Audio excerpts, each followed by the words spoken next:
Yeah. Mm-mm-mm.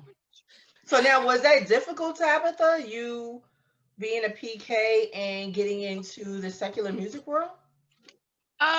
When I left home, I was 18, so I left the state.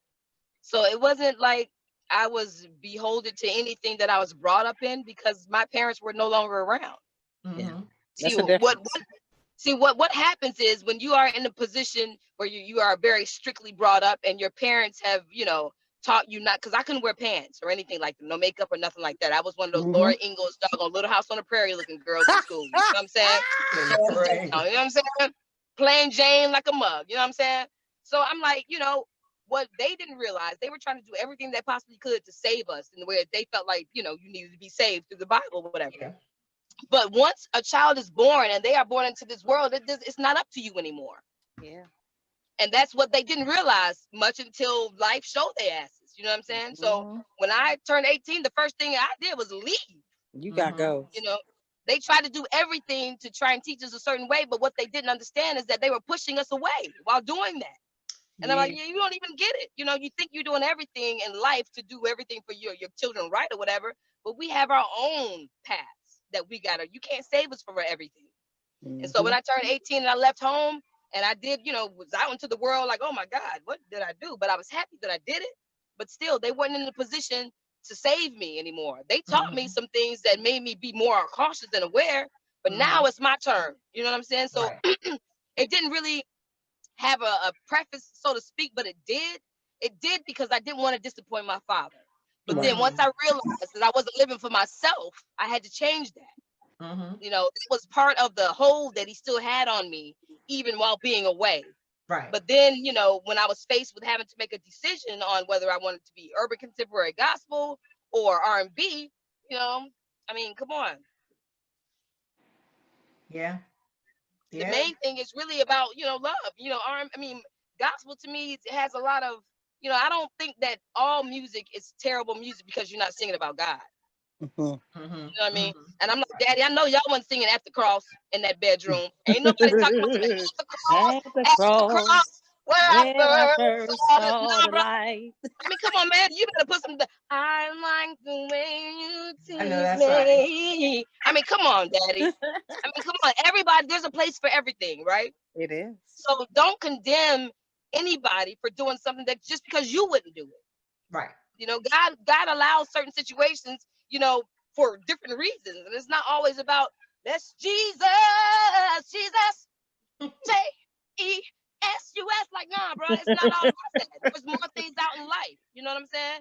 So I wanted to bring attention to that, even with my parents, but my father would never look at me on TV, because he just felt like it was the wrong thing for me to do. And I'm his Mm-hmm. daughter, and I understand, him in that way. But I'm like, him being a preacher, there's so many things that happen in the church that he ain't know about, that I never spoke about. You know what I Mm. mean? And I'm like, you supposed to have spirit of discernment, Daddy. Mm-hmm. Oh Mm-hmm. And wow. I'm not saying or speaking against my father. I No, love him. He's my not Right. at hero. Right. all. Not at all. But this is the real life of me growing up. You feel me? Mm-hmm. I'm like, Daddy, there's a lot of things that happen that you were not aware of in church. You Yeah. understand? And so Yeah. if Yeah. you really want to bring people up in a way, sorry, y'all. If you really want to bring people up in a way where, you get both sides of the fence or whatever, and not just one side, then teach Mm-hmm. them everything, Pop. You know what I'm saying? Don't try to be hypocritical in every way that you see, because most people on your pulpit ain't right either. Talk about it. Whew. I I got a mean, we don't want story. to talk about the pulpit now. It's difficult. And so every church that I have been through or been at or even tried to be a member to, I saw the same disease. You Mm. understand?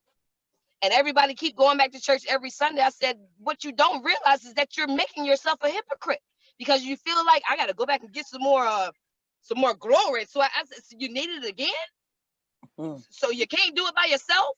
But Mm-hmm. what they don't also realize is that that's the easy way to become a reprobate if you believe in such a thing. Mm-hmm. You know what I Mm-hmm. mean? You get so used to having a routine of things that your routine of things involves fucking. And your routine of things, if you feel like it's wrong, it involves cussing somebody out. You know what I'm saying? Mm-hmm. And then you going back to church and you crying at the pulpit again, And then you know, start back over. and start back all over again. Mm. It becomes a routine. It It is. becomes a routine. And so I think that's unfair to make people feel like you ain't gonna, face anything in life where it's gonna be difficult for you to manage, and then, be a hypocrite. Oh, girl, but since y'all ain't see me, I ain't do it. Mm-hmm. And that's what church does. Church camouflages too much, and it tries to make you feel like you're a superior being with like, oh, those are sinners, but we're not. Yeah, but you're doing the same and more at home. We just don't know your business. I was going to say, you don't want me to expose, the pastors don't want me to expose their sons and messages in my inbox, do you? What? So, I mean, I keep all of the strikes to myself because I think, I'm not trying to, take anybody down, but I will speak about it because I know it to be true. Exactly. Yeah. I agree. You know what I mean? So when did you first recognize that your voice was powerful, that, you could sing? When I was little, and my whole family is very musically inclined, and so they had like there's, like I said, there's 15 of us, so we have a lot of people in the family, and we always try to formulate some kind of group, right?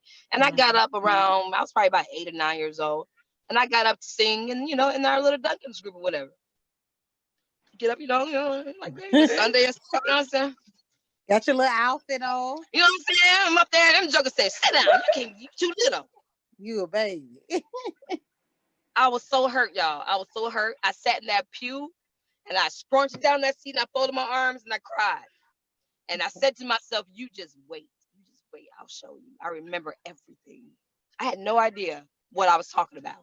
Mm-hmm. But every time they told me no, that I couldn't do something, I was like, all right. But I'm able to. You know what I'm saying? That was just me from, I remember that still to this day. And so, throughout, me growing up, and being in the church choir, and my sister, being over it per se, and, saying what should happen or what can't happen or whatever. And I was never able to lead anything. And I'm like, and they told me that I sound like a little girl. And I'm like, okay, I am. I kind of am. Do you want me to sound like I'm 30 years old? Like, I mean, what does that mean? Right. And so they took away my voice. You know what I'm saying? They took away the chance for me to explore it, to even, be like, oh, I like this. You know what I'm saying? And so when I was able to do it, I did it even more. It made me want to do it even more when they took my voice away. And it basically said that I couldn't do this or that. Okay. So, it gave me more of a personality to prove them wrong. And good for them for doing that, because I feel like that has something to do with everything that I did in life. Yeah. Because I ran track when I was little, you know what I'm saying, when I was in high school and stuff like that. So it took a lot of assertiveness in that sense as well. But everything that someone told me that I couldn't do, I just proved them wrong. And I made it a point to do so, without even realizing that's what I was doing, because I didn't know, when I was young, what that really meant. You know what I'm saying? I was just like watching. Yeah. But now as an adult, and I understand how powerful that is, more than ever now, I try to make people aware. And I try to, sorry, people calling me and stuff, man. And I try to lead other people and try and teach them, if they don't have a voice, how to have one. Right. And when I realized even more how strong, the voice that I have, how much of an impact that it has, is when social media showed its face. Because when it came down to Kut Klose, and when we first came out, it wasn't no social media like this. You know what I'm saying? We were in the age where we started getting phones. We were just, we got a cell phone now. It wasn't the big phones that was just in your car. It was like, we got cell phones, like the big ones. You know what I'm saying? Yeah. And so, when you get to a position and you can find different ways to get yourself out there, I didn't realize how much people really appreciated us until social media came around, because now you're able to be connected with your fans without them having to go to your show. Right. So with Facebook and Instagram and everybody calling me and saying this or saying that, I'm like, wow, man, because it's things that we've never known or were able privy to know unless people were to talk to us. So it's amazing just the voice that we've had that made such a impact on people just generally through life. And so when they, let us know that, it's like, wow, man, this shit is serious. It really is serious. Because I meet people that cry, that'll hug me and cry and be like, you just have no idea how much you've meant through me throughout my life. And I'm like, Look. Okay, and then all of a Okay. sudden you be like, I know he's it. I know it, girl. I know it. So I like you. I mean, so in that sense, that's the one of the best feelings in the world, to know that you were a helpmate to someone that you just really had no clue of. You know what I mean? In So all it really, ages. yes. And the energy of it, the positivity that it brings, even though it's sexual music, it's music that makes you feel good. That's Like, right. why is it wrong when someone feels good? Like, you know what I'm saying? Like, they want, like Christians, I feel like they almost like put you in a sense of hell because you out there, you're fornicating. But I'm like, people need to feel good. Why don't you say something good to somebody? Maybe that'll change that. You know what I'm saying? Yeah. People think that just because someone's fornicating and that they're just nasty. I'm like, no, maybe somebody just need to feel loved. Yeah.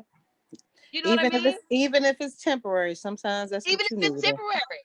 I mean, look at I've never been married. All right. I've never been married. So I've had boyfriends. I have 2 children by one man, but still, I understand what it feels like to want to be appreciated. I know what it feels like to want to be touched. I know what it feels like to want to say, Dad, you look good today.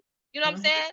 And if someone were to say that to me, how it would make me feel, you know what I mean? So I have to teach my children, how to become wonderful women.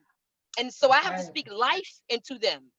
And when you speak life into people, then you don't even understand the impact that it makes if you just do it. Changes They everything. always try to pick out the negative. People always try to pick out the negative. I'm like, how are you ever gonna have any solution to a positive situation if only thing you can see is negative situations? Yeah. But most people, it's from the family, you guys. The family is so important, and if we are here in life, we are in a family somewhere. I know that's right.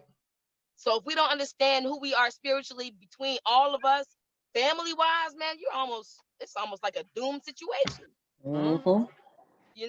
So I do understand the powerfulness that it possesses, and that's why I use my voice more. I'm still learning. Yeah. Like I didn't do a lot of interviews and stuff, but now I'm taking them on. I'm taking That's them on right. because people need to be talked to, and people need to be massaged when it comes down to the intellect of their emotional stability.